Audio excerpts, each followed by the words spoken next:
Assalomu alaykum, hurmatli televizor ko'rguvchilar. Yaxshimsizlar? Dunyo Uyg'ur qurultiyi to'r televiziyasining kunlik xabarlar programmasiga xush keldinglar. Men Iftixor Abdurashid. Juma kuningizga muborak bo'lsin. Hurmatli ko'ruvchilar, tövəndə diqqətinizlər kunlik xabarlar programmamızın təfsilatı bo'lsin. İstanbuldagi Xitoy konsulining ta'tir tashviqot yig'iniga bir qism Uyg'urlarmi siyosiy rasmiy bo'lib bergan bo'lib, bu Uyg'urlarning Xitoy konsulining ta'tir tashviqot yig'ilishiga aktivlik bilan qatnashishi muhojiratdagi Sharq Turkiston xalqining g'azab nafratini qo'zg'agan. Tajovuzchi Xitoy yaqin yillarda taktikasini o'zgartib, cheklik sondagi tanlangan Uyg'urlarning Sharq Turkistonga qaytib tuqqan yo'qlishiga yoki chet elga chiqishiga ruxsat qilish orqali Sharq Turkistonda irqiy qirg'inchilikning mavjud emasligini, vaziyatning yaxshilanganligidek saxta ko'rinishni o'ttirg'i chiqarishga urinib kelmoqda va irqiy qirg'inchilik jinoyatini aqlash uchun ta'tir tashviqot harakatlarini bargan sir kuchaytirib, bir qism kishilarni yeniga tortib, ular orqali Uyg'ur muhojiratiga singib kirish, ideya jihatdan parchalash va Uyg'ur irqiy qirg'inchilik jinoyatini aqlashda bu kishilarni ta'tir tashviqot quroli sifatida foydalanish qatorliq razil o'yinlarni o'ynamoqda.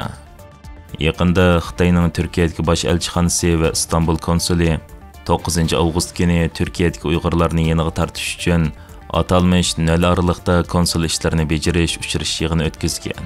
Sharq Turkistonni ishg'ol qilgandan beri uni o'zining mangulik mustamlikasiga aylantirish uchun to'xtamasdan Uyg'ur xalqiga qirg'inchilik ilib berayotgan, hatto vatanda turk bayrog'i tushirilgan mayka yoki buyumlar bilan tutilganlarni turmalarga solab jazolagan, Turkiyaga sayohatga chiqqanlarni, Turkiyada tuqqanlar borlarni turma va lagerlarga solgan Xitoy hukumatı bu qatam bir yumlapla Turkiyadagi Uyg'urlar va Turk dunyosiga yaxshichoq bo'lishga, Uyg'ur irqiy qirg'inchiligi jinoyatini yo'q chiqarishga uringan.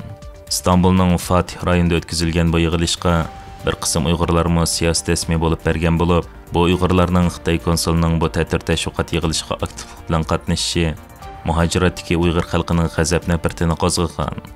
Xitoy bosh konsulxonasining bu qatimliq faoliyat haqida tarqatgan qisqa filmida bu yig'inga qatnashgan kishilar atalmış Cumhur milleti ortaq kimlik engini mustahkamlashga va'da berdi deb tashviq qilgan. Bu haqda Uyg'ur agentligining qurg'uvchisi Tahir Emin Apandi Xitoy hukumati mazkur faoliyatdan erishmoqchi bo'lgan maqsadining siyosiy tashviqot ekanligini qilchi yo'shirmagan deydi.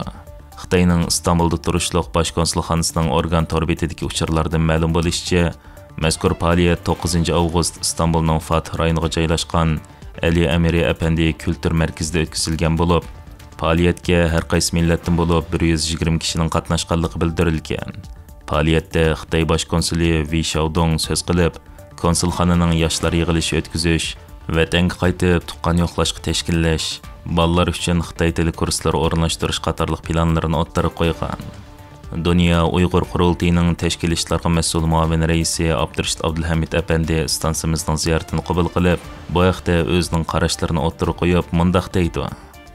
Bu faoliyat bo'lgandan keyin Xitoy mayli xalqaro matbuotlarda bo'lsin, mayli Xitoyninki ichidagi yoki Sharq Turkistonninki ichidagi matbuotlarda bo'lsin, bu faoliyatni keng tashviq qilish orqali chet elliklarga qandaq yaxshi g'amxo'rlik qilib ishlarni hal qilib berayotganligidan iborat bir saxta tashviqotni, ta'tir tashviqotni nihoyatda yaxshi qila olgan bo'ldi. Biz Uyg'urlar bu yerda taş sanab bir kichiknang bir manfaatni yoki shulardan so'rash orqali va yoki shu naq maydonda shularga javob berishni qo'lga keltirish orqali ishlarni hal qila olamizmi deb o'ylagan bo'lsa-mu, lekin Xitoy qumni sanab bulaqliq bu orqali o'zininki ta'sirini va o'zining qaraygan yuzini obrazni qandaq tuzitish, qandaq o'zini aqlash va xalqaraga qandaq o'zini bozorga selish jihatda qum sanab bulaqliq. Bu nima demagan bilan Xitoyninki foydasiga, Uyg'urninki ziyniga bo'lganlik bir ish. Agar bu ishni xato qilib qolganligini his qilgan qarindoshlarimiz bo'lsa, biz xatolashibdi, bu haqiqatan bizni bir qiltaqqa tushiribdi, tuzaqqa tushiribdi. Biz ba'zi masalalarni ashada so'rash orqali bevosita javob olishni orzu qilgan edik, lekin bu bir teatro ekanligini his qildik degan ochiqcha bayonotlarni berish orqali Xitoyning bundan keyingi bundaq tuzaqlarga tushmasligini xalqimizni ogohlantirishni umid qilaman. Xitoyninki har xil hiyla nayranglarga qarshi biz Uyg'ur xalqining-mi, Uyg'ur jamoatining-mi nihoyat sagak bo'lishimizningki muhimligini yana bir qatim eskartib o'taman. Rahmat. Xitoy konsulxonasining tarqatgan surat va sin ko'rinishlarida faoliyatga bir turkum Uyg'urlar qatnashgan bo'lib, Xitoy tajovuzchilari Sharq Turkistonda irqiy qirg'inchilikni qilchi boshashtirmay ijro qilayotgan bir vaziyatda bu Uyg'urlarning erkin bir davlat yashayotgan bo'lishiga qaramay, o'z ixtiyorligi bilan Xitoyning bu ta'tir tashviqot jinoyatiga moslashganligi, Xitoy amaldorlari bilan qizg'in paranglashayotgan ko'rinishlari ijtimoiy taratqularda kuchli qo'zg'ol qo'zg'ab, muhojiratdagi Sharq Turkiston xalqining kuchli g'azabini qo'zg'agan bo'lib, Uyg'ur muhojirati ijtimoiy taratqularda bu voqeaga inkos bildirib, mazkur manqurtlashgan Uyg'urlarning qilmishining amaliyotda vatanga, millatga qilingan xiyonat ekanligini, Xitoyning ulardan saxta tashviqot quroli sifatida foydalanganligini o'ttirib qo'yishgan.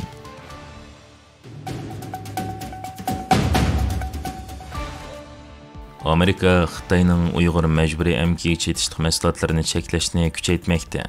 Amerikaning ta'minlash zanjirida Uyg'ur majburiy amkiga chetishlik mahsulotlarini cheklashi barg'ansir kuchayayotgan bo'lib, Tamojna va chegara qo'g'dash idorasining eng yangi ma'lumotlarida ko'rsatilishicha, bu yil 1-oydan 5-oygacha chegarada tutib qolgan Uyg'ur majburiy amkiga chetishlik kun taxtalarining qiymati $5,700,000 bo'lgan bo'lsa, 6-oy ichidagisi $15,700,000 ga yetgan.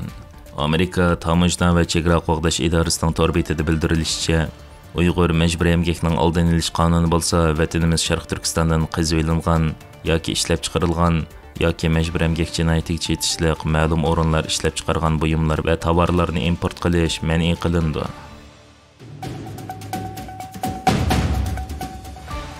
Xitoy hukumatı Birlashgan Davlatlar Tashkiloti Xavfsizlik kengashida Suriya masalasida Uyg'urlarni ko'zir qilmoqda. Mushu oyning 10-kuni Suriyaning diplomatiya ministri Asad al-Shaybani Xitoyning Damashqdagi bosh elchisi Shi Hongwei bilan ko'rishgan. Suriya davlat xabar agentligi San'aning xabariga qaraganda, yig'inda ikki davlat munosabati, rayon va xalqaro o'zaro manfaat va har qaysi sohalardagi munosabatlarni kuchaytirishning yo'llari muzokara qilingan. Ayni vaqtda Rossiya bilan birlikda sobiq diktator Bashar Asadning asosli qo'llovchilarining biri bo'lib kelgan Xitoy BDTB xatarlik kengashida Bashar va uning hokimiyatiga qarshi chiqargan qarorini to'sishda asosli rol o'ynagan edi. San'aning xabarida bildirilishicha, bu qatam Xitoy bosh elchisi Xitoyning Suriya Arab Jumhuriyatining egilik huquqi va zamin butunligini qo'llaydiganligini va uning ichki ishlariga har qanday bir sabab bilan aralashishni rad qildiganligini, ikki davlat manfaati uchun izchil moslashtirish va kengashishning muhimligini ta'kidlagan. Navbatda Suriyani qayta qurishga $250 milliard dan $400 milliard gacha mablag' ketadigan bo'lib, martda Yevropa Ittifoqi boshchiligidagi iyon to'plash faoliyatida taxminan $6,3 million mablag' to'plangan. Oldingi hafta Qatar, Arab Birlashma Xalifaligi va Italiya shirkatlari Suriya bilan $14 milliard mablag' silish kelishimi imzolangan edi. Xitoy hukumati tarafi bo'lsa, Suriyadagi Uyg'urlarning Suriya armiyasiga qo'shilishiga qarshi chiqqan bo'lib, yangi Suriya qurilishdagi mablag' silishda buni ko'zir qilmoqda ekan. Xabarda aytilishicha, Suriya taraf yangi Suriyaning qurilishida kuch chiqargan bu Uyg'ur jangchilarini butunlay o'z ichiga olmaslik, Suriyaning harbiy tangponligini buzdiganligini o'ttirib qo'yib, Uyg'ur jangchilari Damashqni qaytarilishda muhim rol o'ynagan. Ularning butunlay chetga qiqilishi yangi Suriya hukumatida harbiy tangponsizlik keltirib chiqardi. Uyg'urlar bu davlatning diktator Bashar Asad hokimiyatidan qutulishida kuch chiqargan va minglab qurbon bergan. Bundan keyingi musofada ularmi bu davlatning bir parchasi bo'ladi degan. Navbatda Amerika Birlashgan Davlatlar Tashkiloti Xavfsizlik kengashida mazkur kengashning prezidenti Shara va ichki ishlar ministri Anas Xattab qatorliq Suriya arboblariga qaratgan jazoni bekor qilish uchun diplomatik tirishchilik ko'rsatmoqda. Ammo bu qarorni chiqarishda Xavfsizlik kengashining bir a'zosi bo'lgan Xitoyning voz kechish yoki qo'llash huquqi bo'lib, mutaxassislar Xitoyning buni Suriyaga qarshi ko'zir qilishni faraz qilishmoqda. Hörmətli görürmənlər, yuqorida diqqətinizə günlük xəbərlər proqramımızın təfsilatını sunduq. Keng qitimliq sanımızgacha görüşkiş aman bolğaysızlar. Stansiyamızın YouTube kanalına əza bo'lishni unutmang. Xeyr xoş.